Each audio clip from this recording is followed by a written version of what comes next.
नमस्कार मंडळी, कसे आहात तुम्ही? आय होप तुम्ही सगळे मजेतच असाल. तर 15 दिवसा अगोदरपूर्वी मी या ग्रोविंग बॅगमध्ये लसूण लावलेला होता, तर त्याला छान अशी पात आलेली आहे. तर आज आयते बनवूया म्हटलं, त्यासाठी मी संपूर्ण लसूणची पात आता काढून घेणार आहे. 15 दिवस झाले, त्यामुळे बराच मोठा झालेली आहे ही पात. तब्येतीमुळे मला काही हे काम करता आलेलं नव्हतं, तर चला म्हटलं या बॅगमध्ये आता मला पुदिना लावायचा होता, तर काढूनच घेऊया म्हटलं. अशा प्रकारे संपूर्ण अशी लसूणची पात मी या ग्रोविंग बॅगमधून काढून घेतलेली आहे, बघू शकता तुम्ही. आणि हा पुदिना मी त्या बॅगमध्ये अगोदरच लावलेला होता, परंतु लसूणची पात असल्यामुळे त्याची बरोबर वाढ नव्हती होत, तर पूर्ण प्रकारे काढून घेतलं मी लसूणची पात. किती सुंदर अशी बघू शकता, खूप सारी निघालेली आहे. आणि आता हे स्वच्छ धुवून मी याचे सायंकाळी आयते करून घेणार आहे.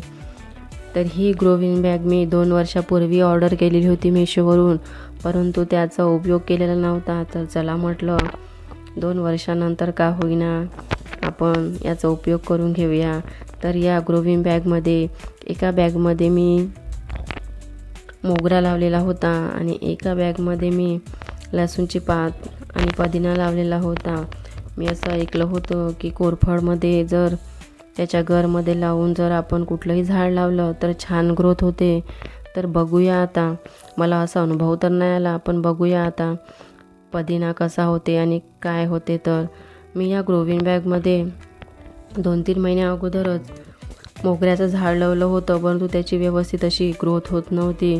तर मी शेतामध्ये गेली होती घरच्या, तर तिथून रासायनिक खत आणलेलं होतं. तर चला म्हटलं आता ते टाकून बघूया की याची ग्रोथ होते की नाही. तर जर याचा रिझल्ट आला तर तो मी तुमच्याशी नक्की शेअर करणार आहे. अशा प्रकारे गार्डनिंगमधल्या सगळ्या झाडांना थोडं असं रासायनिक खत दिलेलं आहे. आता याचा रिझल्ट कसा असणार आणि काय असणार ते तुम्हाला मी नेक्स्ट व्हिडिओमध्ये नक्की दाखवेल. तर आता लसूणच्या पातचे आयते करूया म्हटलं. रात्रीच मी तांदूळ भिजू ठेवलेले होते, ते छान स्वच्छ असे धुवून घेतले 2 पाण्याने.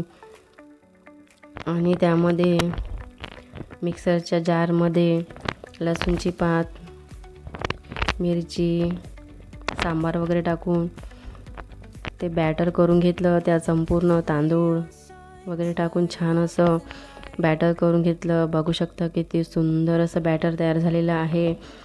जेव्हा आमच्या विदर्भामध्ये जेव्हा नवीन तांदूळ निघतात तर हा पदार्थ, याला लसूणचे आयते म्हणतात, हा पदार्थ आवर्जून सगळीकडे केला जातो आणि खायलासुद्धा खूप छान लागतात. बघू शकता असं पातळ बॅटर तयार करून मस्त असे आयत्या तयार करून घेतलेला आहे. आणि आता त्याचा आस्वाद घेत कसा वाटला व्हिडिओ नक्की कमेंट्स करून सांगा.